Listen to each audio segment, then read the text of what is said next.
યુએસના president Donald ટ્રમ્પે નવી ધમકી આપી છે. આજે એમણે કહ્યું છે કે હું ગ્રીનલેન્ડ લઈ લઈશ. યુએસના રાષ્ટ્રપતિ ચૂંટાઈને આવ્યા ને એના પછી જીત્યા પછી એમનું જે પહેલું ભાષણ હતું, એ પહેલા ભાષણમાં એમણે જે મુદ્દાની વાત કરી હતી, આખી દુનિયા હસી રહી હતી કે આવું તો થોડું કોઈ ગાંડું માણસ થોડું છે કે આ પ્રકારનું વર્તન કરશે. પણ એ બધું જ યુએસના પ્રેસિડેન્ટ કરી રહ્યા છે. એ જે બોલ્યા એ માત્ર ચૂંટણીના મુદ્દા નહોતા, એ ખરેખર એવું કરી રહ્યા છે. એ ખરેખર દુનિયાના દેશો પર ટેરિફ લગાડી રહ્યા છે. એ ખરેખર દુનિયાનું બેલેન્સ બગાડી રહ્યા છે. એ વેનેઝુએલાને કેપ્ચર કરી ચૂક્યા છે. એ ગ્રીનલેન્ડ લેવાની વાત કરે છે. એમણે એક મહાસાગરનું નામ બદલી દીધું છે. એ બધું જે કરી રહ્યા છે, ડ્રીલ બેબી ડ્રીલ જે કરતા હતા એ પણ દુનિયામાં કરી રહ્યા છે. અને છતાંય આખી દુનિયાને અશાંત કરીને વર્ષોથી અમેરિકાની આ પ્રકૃતિ રહી છે. એ માત્ર ડોનાલ્ડ ટ્રમ્પની પ્રકૃતિ નથી. ડોનાલ્ડ ટ્રમ્પ સીધું બોલે છે, ફરક માત્ર એટલો છે. આખી દુનિયાને અશાંત કરીને માત્ર નેરેટિવ વોરના આધાર પર પશ્ચિમના દેશોએ સતત મિડલ ઇસ્ટ કે પૂર્વના દેશોને હંમેશાથી અસ્થિર રાખ્યા છે. જ્યાં એમને એવું લાગ્યું કે અહીંયા સ્થિર સરકાર છે, જ્યાં એમને એવું લાગે કે આ દેશ અમને ટક્કર આપી શકે એમ છે, તરત જ એ દેશને ખતમ કરી દેવો, પાડી દેવો. જે યુએસના શરણે નથી જતો, યુએસના તાબે નથી થતો, એને ખતમ કરવો, એ યુએસનું પોલિટિક્સ રહ્યું છે. રાષ્ટ્રપતિ ડોનાલ્ડ ટ્રમ્પ હવે એને ફોરફ્રન્ટ પર સામે આવીને ખુલીને લડી રહ્યા છે. પ્રધાનમંત્રી નરેન્દ્ર મોદી વિશે વાત કરતા દરેક વખત એવું કહે છે કે PM Modi is a good friend, એ બહુ જ સારા માણસ છે, પીએમ મોદી સરસ માણસ છે, પણ એ તો મને ખુશ રાખવાનો પ્રયત્ન કરી રહ્યા છે. અને એ વાતને સાચી સાબિત કરતા હોય એમ ભારતે રશિયા તરફથી ઓઇલ ખરીદવાનું બંધ કરી દીધું છે. બ્લુમબર્ગે એક અહેવાલ છાપ્યો કે રિલાયન્સની જામનગરની રિફાઇનરી પર રશિયા તરફથી ઓઇલ પહોંચ્યું. રિલાયન્સે તરત જ એ વાતનું ખંડન કર્યું અને કહ્યું કે અમે છેલ્લા કેટલાય અઠવાડિયાઓથી રશિયા પાસેથી કોઈ જ ઓઇલ નથી લીધું. અને એટલે જ ડોનાલ્ડ ટ્રમ્પનું આ પ્રેશર અને ઉપરથી મજાક લિટરલી એ વૈશ્વિક મંચો પર મીડિયાની સામે, પ્રમુખ મીડિયા સંસ્થાનોની સામે આખી દુનિયાને સંભળાય એમ ભારતની હાંસી પણ ઉડાવે છે. રાષ્ટ્રપતિ ટ્રમ્પને સાંભળીએ જેમાં એ ગ્રીનલેન્ડ વિશે બોલ્યા, ક્યુબા પતી જશે એવું કહ્યું, કોલંબિયાના પ્રેસિડેન્ટને ઉઠાવી લઈશું એવું કહ્યું અને ભારત વિશે પણ બોલ્યા. So here's what I believe. I don't think we could have secured the border without the threat of tariffs. I don't think we'd have a European trade deal without the threat of tariffs. So if you want to end this conflict, then put pressure on Putin's customers. He sanctioned the two largest oil companies in Russia, which is the biggest pressure anybody's put on Putin since the war started. But we have 85 co-sponsors to give this president... It's hurting Russia very bad, the sanctions. Oh, yeah. So this bill would allow... And India also is bullying. Yes, sir. So he put a 25% tariff on India for buying Russian oil. I was at the Indian ambassador's house about a month ago, and all he wanted to talk about is how they're buying less Russian oil. Would you tell the president to relieve the tariff? This stuff works.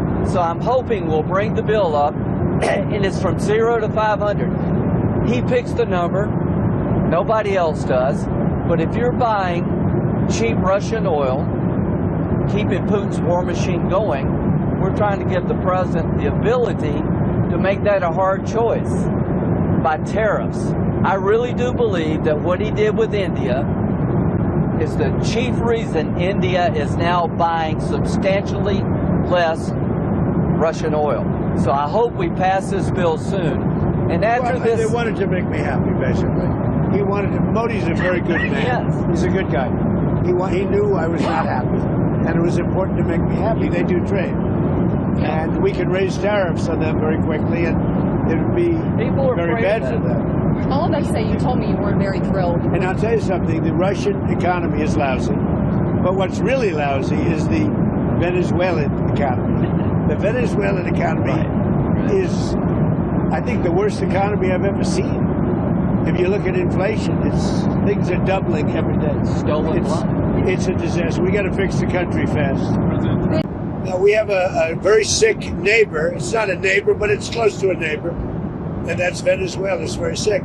Colombia is very sick, too, run by a sick man who likes making cocaine and selling it to the United States.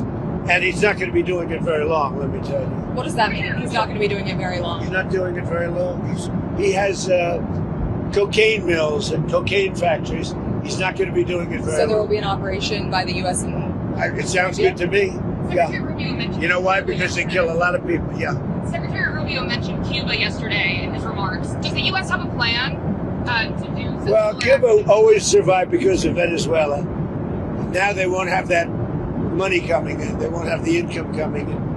You know, a lot of Cubans were killed yesterday. You know that.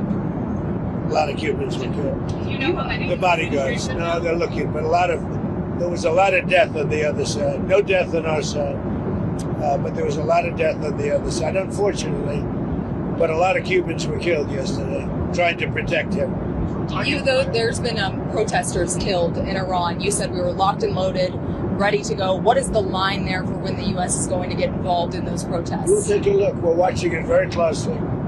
If they start killing people like they have in the past, I think they're going to get hit very hard by the United States.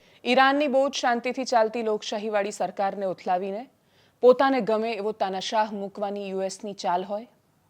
સૌથી પહેલાં Saudi અરબમાં California નામની oil company મોકલીને સાઉદીમાંથી તેલ સતત લઈને અમેરિકાને સમૃદ્ધ બનાવવાની વાત હોય. ઓસામા બિન લાદેનના પિતા એટલે કે મોહમ્મદ બિન લાદેન એ યુએસ સરકારની પ્રોડક્ટ હતા.